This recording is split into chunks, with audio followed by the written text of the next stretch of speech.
Ok, donc bienvenue dans la deuxième vidéo, cette fois sur un format un peu plus court où je vais juste vous raconter une histoire et qui se trouve être l'histoire de la première étude mondiale sur la schizophrénie et comment des pays se sont affrontés. Voilà, mystérieux, n'est-ce pas? Alors, donc, ce que je vais raconter là, en gros, c'est très inspiré d'un écrit de Charmaine Williams, qui est une prof super. Je vous conseille fortement son MOOC sur Coursera qui est gratuit, qui s'appelle The Social Context of Mental Health and Illness. Et elle, ses domaines de prédilection en général, c'est la santé mentale, voilà, c'est une psychiatre, la santé des femmes, la prévention du VIH, l'équité dans la santé, l'antiracisme, les luttes LGBTQ et les pratiques dans le travail social. Donc en fait, elle nous a raconté dans cette étude, et puis elle en a parlé un petit peu aussi dans son MOOC, c'est comme ça que j'ai eu vent de cette histoire, cette anecdote qui est très intéressante. Elle nous parle donc de l'étude pilote internationale sur la schizophrénie. Donc elle a été lancée en 1967 par l'OMS et un institut de santé mentale américain. Et elle étudiait, elle se passait en collaboration entre plusieurs pays. D'une part, la Colombie, l'Inde, le Nigeria et Taïwan, qui étaient classés comme pays en développement. Et d'autre part, la Tchécoslovaquie, le Danemark, l'Angleterre, l'Union soviétique et les États-Unis, qui étaient classés comme des pays dits développés. Donc déjà, on voit qu'on peut se poser des questions par rapport au choix de catégorisation de ces deux pays, enfin ces deux groupes de pays. L'hypothèse explicite, c'était que les pays développés, dits développés, dotés d'un meilleur système de soins psychiatriques, supposé plus efficient, donc, auraient de meilleurs résultats dans le caractère invalidant des symptômes, d'une part chez les personnes schizophrènes, la prise en charge de ces personnes et l'intégration de ces sujets dans la société. Il faut dire qu'il y avait de gros enjeux politiques lors du lancement de cette étude. D'une part, l'ambition de démontrer une capacité de collaboration internationale en matière de recherche. D'autre part, il fallait valider un diagnostic standardisé et partagé sur la schizophrénie. Qu'est-ce qu'était la schizophrénie? Dans le but de légitimer la psychiatrie, et ça se passait aussi dans un contexte où l'antipsychiatrie était assez active. Il fallait aussi comparer potentiellement quels pays étaient les meilleurs dans le traitement des symptômes invalidants de la schizophrénie dans le long terme, pour, dans l'idée, essayer de faire aussi bien, voire s'améliorer, faire mieux. Des enjeux économiques aussi, parce que bien sûr, il y a la course pharmaceutique à la commercialisation des meilleures molécules antipsychotiques à cette époque-là, les années 70.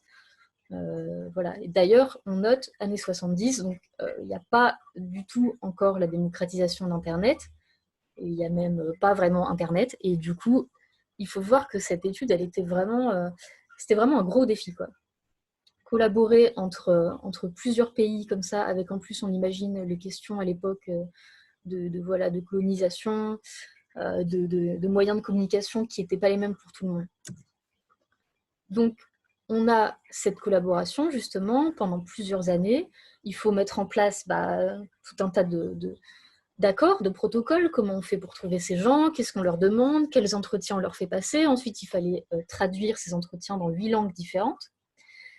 Et puis ensuite, on faisait un follow-up à N+2, ça veut dire tout simplement qu'on les revoyait 2 ans plus tard, et puis on leur posait, si ce n'est les mêmes questions, en tout cas, on évaluait à nouveau leur état de santé, leurs symptômes, etc.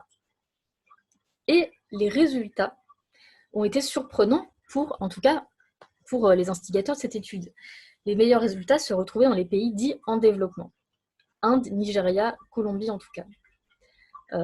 On note que, bien sûr, c'était en gros des pays de blancs versus des pays de non-blancs, mais ça n'a jamais été adressé en tant que tel. En même temps, déjà, à l'heure actuelle, on n'est pas certain que ce serait le cas, mais voilà, en 1967, encore moins. Donc, qu'est-ce que ça veut dire des meilleurs résultats? Ça veut dire que dans ces pays, quand on questionnait les personnes atteintes de schizophrénie, on notait qu'ils avaient des épisodes aigus plus courts, donc des épisodes aigus, c'est-à-dire où les symptômes sont vraiment super intenses et handicapants dans la vie de tous les jours, et source de souffrance par ailleurs, qu'ils avaient une meilleure adaptation sociale, une déficience moindre, Et on constatait aussi que 2 ans plus tard, au fameux follow-up, eh bien, il y avait moins de symptômes, les symptômes s'étaient améliorés. Stupeur! Donc là, les pays dits développés, qui sont censés avoir un meilleur système de soins, qui sont censés bien sûr mieux savoir que les autres comment faire pour prendre en charge la schizophrénie, se posent plein de questions. Peut-être que les pays en développement avaient triché ou mal conduit l'étude chez eux. Peut-être que ces gens, les malades, étaient différents non seulement culturellement, mais aussi physiologiquement. Peut-être qu'on avait oublié des facteurs. Peut-être que beaucoup de personnes schizophrènes là-bas allaient si mal qu'elles mouraient avant même d'avoir été diagnostiquées. Peut-être que les structures familiales et communautaires étaient des facteurs de risque dans les pays développés et des facteurs protecteurs dans les pays en développement. Donc, à l'exception de cette dernière hypothèse-là, c'est celles qui nous sont rapportées par Charmaine Williams comme étant celles qui s'étaient posées à l'époque par voilà, les Occidentaux, les Américains qui avaient mené l'étude. Quant à la dernière question, ça c'est une question bien réelle. Elle, c'est son domaine d'expertise, c'est son domaine d'étude, de comprendre comment l'environnement social, culturel, familial, économique peut impacter la santé mentale. Donc du coup, c'est une vraie question. Peut-être que dans ces pays-là, les personnes n'étaient pas seulement mieux prises en charge dans le cadre de l'hôpital, de la santé publique, etc., mais qu'ils vivaient dans un environnement qui était plus protecteur. Donc voilà, l'après, c'est que les collaborateurs des pays du Sud ont été mis à l'écart. Ils ont été finalement pas du tout les héros de cette histoire. On leur a pas du tout demandé bah, ok, super intéressant, comment ça se fait que vous ayez ces très bons résultats dans la prise en charge des personnes atteintes de schizophrénie? Non. L'autorité en matière d'expertise des pays développés est restée intacte. La communication autour de cette étude a gommé ce qui ne confirmait pas une homogénéité universelle des troubles, des symptômes et des prises en charge.